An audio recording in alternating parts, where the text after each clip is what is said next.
ইতিমধ্যে আমরা দেখেছি যে এস আলম হাসিনা মিলে বাংলাদেশে যে অরাজকতার প্ল্যান করেছে, তারা বাংলাদেশের জাতীয়তাবাদী দিল্লির আধিপত্যবাদের বিরুদ্ধে যারা কথা বলছে তাদেরকে তারা অ্যাসাসিন করবে, টার্গেট কিলিং করবে, সেই পরিকল্পনা করছে।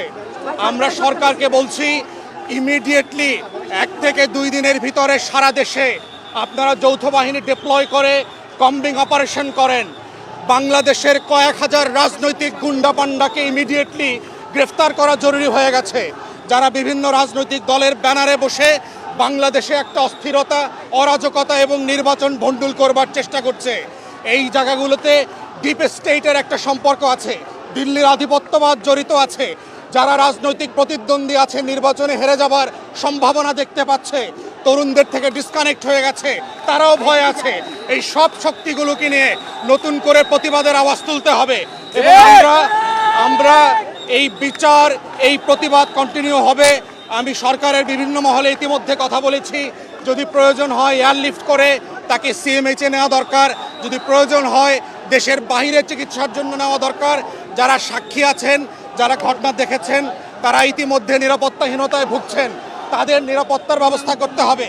আইন শৃঙ্খলা বাহিনীকে আমরা বলছি আপনারা ভিজিল্যান্ট থাকেন, অন্তর্বর্তীকালীন সরকারের যে কোনো ডিসাইসিভ অ্যাকশনের পক্ষে যেন আমরা থাকেন।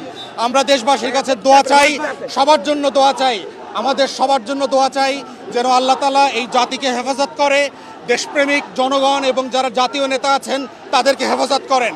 আমরা সেটাই চাই। গতকালকে তফসিল ঘোষণা হয়েছে, আজকে এইরকম একটা ঘটনা ঘটলো, একজনের ঘটনা, তো এটাকে ভোট ভণ্ডুলের কোনো ষড়যন্ত্র হিসেবে দেখছেন কিনা? নিঃসন্দেহে আওয়ামী লীগ এবং ভারত চাচ্ছে এই ভোটটায়, নির্বাচনটাকে একটা অরাজকতার মধ্য দিয়ে ভণ্ডুল করে দিতে। এই আশঙ্কা আমরা বহু মাস থেকে করছি। অতএব এটাকে চ্যালেঞ্জ আকারে অন্তর্বর্তীকালীন সরকারকে নিতে হবে এবং দেশপ্রেমিক গণ অভ্যুত্থানের পক্ষের শক্তি যারা আছে, ভারতের পুরাতন দালাল দিল্লির এবং দিল্লির যারা নতুন দালাল পরিণত হয়েছে, এই সব দালালকে মোকাবেলা করতে হবে একসাথে। তা না হলে বাংলাদেশের স্বাধীনতা, সার্বভৌমত্ব এবং গণ অভ্যুত্থান নাই হয়ে যাবে। সেই জন্য আমরা দেশবাসীকে অনুরোধ করছি, ভিজিল্যান্ট থাকেন, রাস্তায় আপনার স্বাধীনতা লাল সবুজের পতাকা পাহারা দিতে থাকেন। প্রত্যেকে এক একজন করে শরীফ ওসমান হাদি হয়ে যান। বাংলাদেশের কোটি কোটি ওসমান হাদিকে কেউ হত্যা করতে পারবে না। এটাই হচ্ছে বাংলাদেশের আগামী দিনের লড়াইয়ের আজাদির শর্ত।